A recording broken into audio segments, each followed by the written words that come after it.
সাইদ আব্দুল্লাহ ভাই যদি আপনি পরিচয় দিয়েছেন রাজনৈতিক বিশ্লেষক, তাহলে বিএনপির সাথে জড়িত। আজকে সরকার যেভাবে সংবিধান করতেছে, ওই আমি তো বলছি প্রথমবার ওবায়দুল কাদের বলতেন কিসের আলোচনা, কিসের সংবিধানের বাইরে আমরা এক চুলো যাব না। তিন দল যাদের সেনাপ্রধানের সংবিধান অনুযায়ী গেছে,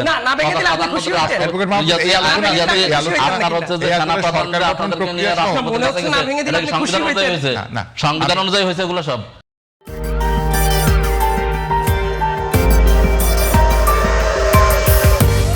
সংবিধান সংস্কার যে আইন বা হচ্ছে যে প্রস্তাবনা সেটা আসছে, এ সব কিছু করে আমরা কিন্তু ভোটে গিয়েছি।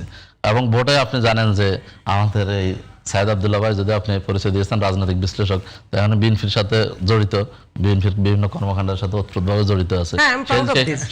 সেটা পরিচয় দিলে ভালো হইতো, তাহলে আর কোনো ইয়ে থাকে না।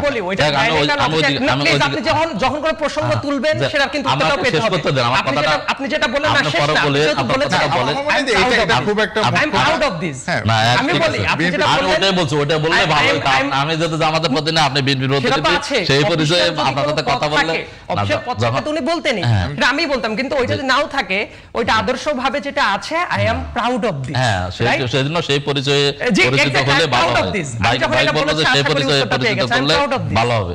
আমরা আলোচনায় যাই হোক, এখন আমাদের মানে এত কিছু করার পরে আমরা হলো যে আপনার যে আমাদের মাননীয় প্রধানমন্ত্রী এখন তারেক রহমান, তিনিও কিন্তু গণভোটের পক্ষে কি চেয়েছেন, প্রায় 69% মানুষ গণভোটের পক্ষে রায় দিয়েছে।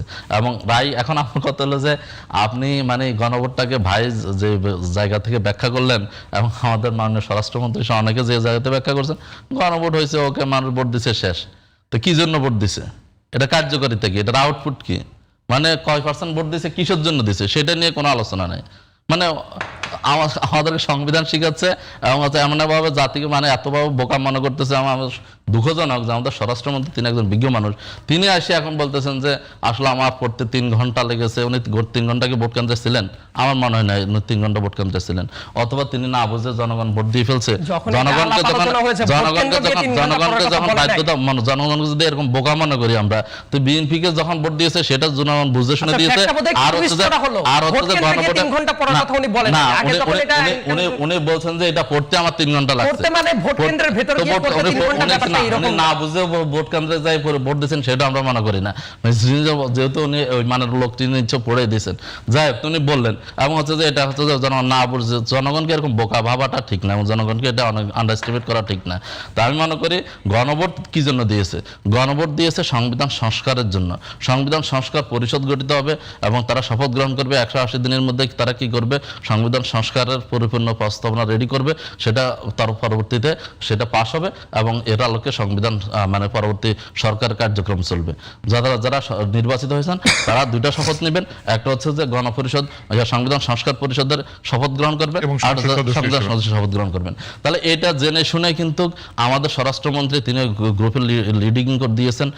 তিনি বলেছেন, আপনারা এখন দেখবেন যে ফেসবুক সোশ্যাল মিডিয়াতে ওই বক্তব্য ভাইরাল ব্যাপকভাবে, আমরা যেহেতু এখানে বুঝে শুনে স্বাক্ষর করেছি, সবাই যেহেতু ঐক্যমত পোষণ করেছি, এরপরে যখন সরকার গঠিত হবে, সেই সরকারের প্রথম এবং প্রধান দায়িত্ব থাকবে এটাকে বাস্তবায়ন করা, এবং আমরা সেটা বাস্তবায়ন করতে বাধ্য থাকবো।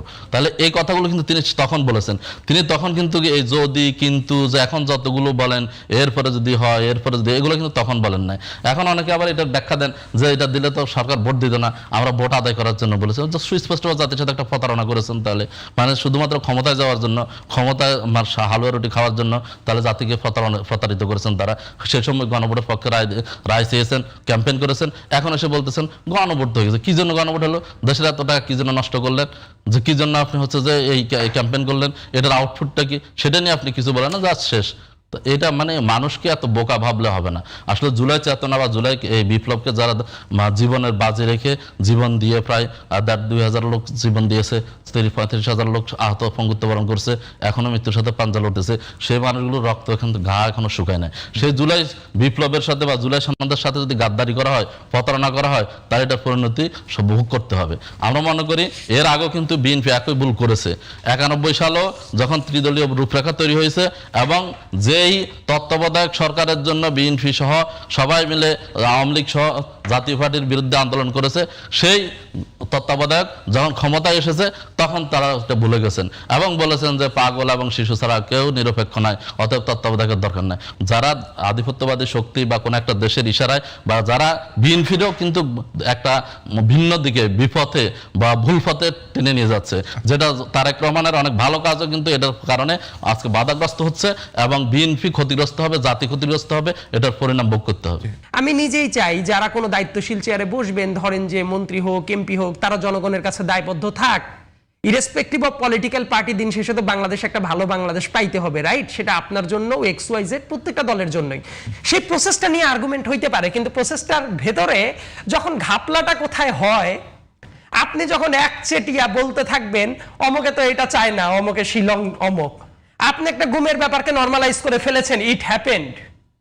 এই ব্যাপারটা উল্টা যদি কথা বলা হয় তাহলে আবার খুব গায়ে লাগবে। আজকে যখন আনিস আলমগীর বক্তব্য দিয়েছে এটা প্রতিবাদ কিন্তু আপনারা করেন নাই, যে একটা মিনিট, আনিস আলমগীর, আমি ওটাতে ফিরবো যে উপস্থিত I am not Anis Alamgir, আমি সাইদ আব্দুল্লাহ যেটা বলছে, Saeed Abdullah could be liable for his own word. যে বিষয়ে বলছেন সেই বিষয়ে আমি কথা বলতেছি। আমি আনিস আলমগীরও না, তার রাজনীতিকে আমি সাবস্ক্রাইব করি না। আমি তো আনিস আলমগীর কি বললো তার কি কথা আমি বলতে পারি।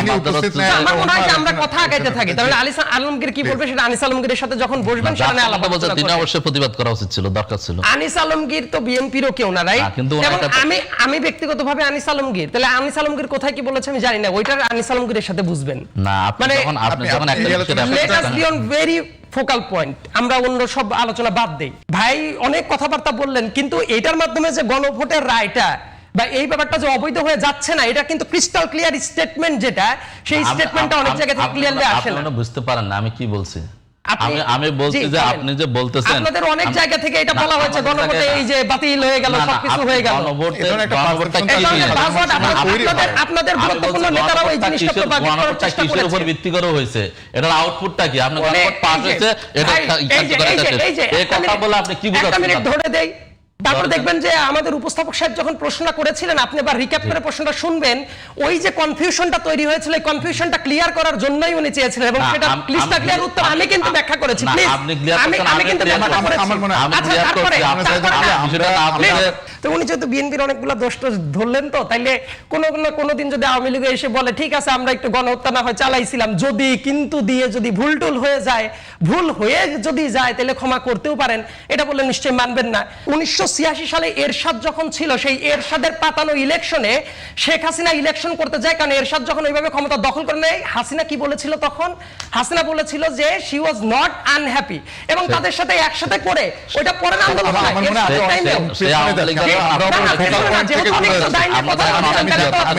জবাবটা পাইতে হবে। 2008 সালের ইলেকশনে যে আপনারা নিয়ে গিয়েছিলেন,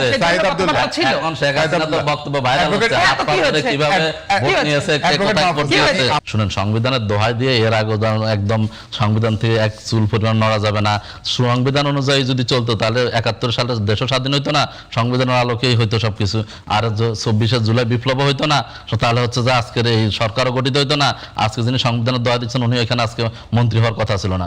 সংবিধান মেনে বিপ্লব হয় না, সংবিধান মেনে পরিবর্তন হয় না। সংবিধান জনগণের জন্য, জনগণের চাহিদার আলোকে, জনগণ যেহেতু গণভোট মানে রায় দিয়েছে, অতএব জনগণ সার্বভৌম ক্ষমতার অধিকারীকে, মালিককে সংসদ আপনারা বলতেছি, কিন্তু তার উপর বড় কথা হচ্ছে জনগণই হচ্ছে যে সর্বময় ক্ষমতা আমাদের বাংলাদেশের কনস্টিটিউশন অনুযায়ী, সেটা আমরা করি। কিন্তু হচ্ছে যে এখন এখানে এসে আপনি যখন বলতেছেন, হ্যাঁ অবশ্যই আপনি সেটা দেখবেন, যারা হচ্ছে যে পার্লামেন্টারিয়ান আছেন তারা অবশ্যই সেটার ব্যাখ্যা দিবেন। ব্যারিস্টার নাজিব মোমেন আপনি দেখেছেন, এর আগে তার ভূমিকা দেখেছেন, ব্যারিস্টার আরমান আছে, বা হচ্ছে যে এর আগে এর ইতিমধ্যে অনেকে ভূমিকা রেখেছেন, এবং সেটা আমরা মনে করি ভূমিকা আপনি পাবেন, বা সেটার প্রতিদান বা প্রতি উত্তর যেটা তারা বলবেন। এর বাইরে হচ্ছে যে সংসদেই সবকিছু যে নির্ধারিত হবে এটা তো না, এর বাইরে তো দেশে অনেক আইনজ্ঞ আছেন, বিজ্ঞ আছেন, সেটা তারা ভূমিকা রাখতেছেন, তারা সেই ভূমিকা তাদের জায়গা থেকে রাখবেন এবং সেটাকে ধরে দিবেন। কিন্তু কথা হচ্ছে যে মানে আমরা যদি জনগণকে শুধু সংবিধান দেখাতে থাকি, শুধুমাত্র সংবিধানের দোহাই দিই, তাহলে তো আপনি মনে করেন কি সংবিধান অনুযায়ী চললে তো আজকের এই নির্বাচনে হওয়ার কথা ছিল না, 29 সাল পর্যন্ত আমাদের অপেক্ষা করার কথা ছিল। আজকের না, না, নির্বাচনে Excuse me, এই জিনিসটা সংবিধানে কোথায় আছে? এই জিনিসটা সংবিধানে কোথায় আছে? সংবিধান মানলে 2019 সালে ইলেকশন হইতে এটা সংবিধানে কোথায় আছে? আপনি একজন আইনজীবী মানুষ, এই ব্যাখ্যা কোথায় আছে? না, বলেন। আপনি বলেন যে হচ্ছে Yes, যে আপনি সংবিধানে কোথায় বলা আছে? সংবিধানে কয় বছর পর পর নির্বাচনের কথা বলা আছে? নির্বাচন কোথায় কোথায় অনুষ্ঠিত হয়? আপনি তো যদি সংবিধানটা খুব ভালো মতো দেখেন, আমি আপনাকে স্পেসিফিক্যালি দেখিয়ে দিতে পারবো যে সংবিধান অনুসারেই আপনি যে বলছেন 2029 সালের আগে ইলেকশন হওয়া সম্ভব ছিল না, এইটা একটা ভুল তথ্য আপনি দিলেন। মানে being a lawyer, আমি মনে করছি with due respect, with due respect। আচ্ছা, আপনি দেখতে চান? আপনি সংবিধান দেখতে চান? আপনি দেখতে চান কিনা? আপনি জেনারেল রুল 5 বছর পর আপনি যদি দেখতে চান, আমি আপনাকে সংবিধান ধরে ধরে আপনাকে পড়ে দেখাতে দিতে পারি। আপনাকে বলছি, আপনাকে সংবিধান ধরে ধরে দেখাতে দিতে পারি যে আপনি এটা ভুল কথা বলছেন। আপনি বাংলাদেশের প্রধানমন্ত্রীর মেয়াদ কত বছর? সংবিধানের 57 নম্বর দ্বারা দেয়া আছে না? তাহলে আপনি বলেন, আমি সেটা বলি, আপনার তাহলে 5 বছর মেয়াদ। বাংলাদেশের এর আগের নির্বাচন হয়েছে কবে? 7 জানুয়ারি নির্বাচন হয়েছে না? জি হয়েছে। নির্বাচন কমিশন নির্বাচন আয়োজন করেছে না? জি, নির্বাচন করেছে। হয়েছে না? দামি হোক, যে নির্বাচন হোক, সেই নির্বাচনে সরকার গঠিত হয়েছে না? তো সেই সরকার মানে আমাদের 5 বছর মেয়াদ অতিক্রম করেছে। আপনি দেন নাই তো, জনগণ সরকারকে সেই ক্ষমতা প্রয়োগ করার জন্য তো আপনি দেন নাই। কেন দেন নাই? সংবিধান অনুযায়ী দেন নাই? সংবিধান অনুযায়ী এটা ইয়ে করছেন। তা আপনি হচ্ছে যে আপনার পক্ষে যেটা যাবে সেটাকে আপনি আপনার মতো করে কথা বলবেন। আপনি আজকে রাষ্ট্রপতিকে দিয়ে ভাষণ দেয়ালেন, রাষ্ট্রপতিকে দিয়ে ভাষণ দিলেন, স্বাধীনতার ঘোষক জিয়াউর রহমান। এই ভাষণ কে লিখে দিয়েছে? রাষ্ট্রপতি। এই ভাষণ সরকার কর্তৃক লিখে দেওয়া হয়েছে। সংবিধানে কি আছে? সংবিধানে কি রাষ্ট্রপতি স্বাধীনতার ঘোষক হিসেবে জিয়াউর রহমান নাম আছে? সংবিধান বঙ্গবন্ধু শেখ মুজিবুর রহমানের নাম আছে। সেখানে আপনি সংবিধান লঙ্ঘন করলেন কেন? সংবিধানটা সংশোধন করেছেন। আজকে দেখছেন একজন ইউনো যখন সেটা ঘোষণা করে নাই স্বাধীনতার ঘোষক হিসেবে, তখন আপনি তার একদিনের ব্যবধানে তাকে আপনি বদলি করে দিলেন। সেটা কি সংবিধান অনুযায়ী করেছেন?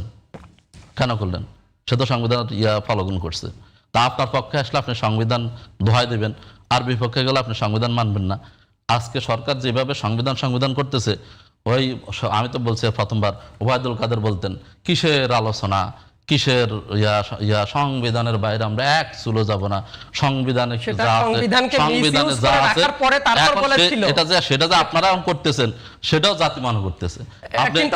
আপনি সেটা বলেন, আপনি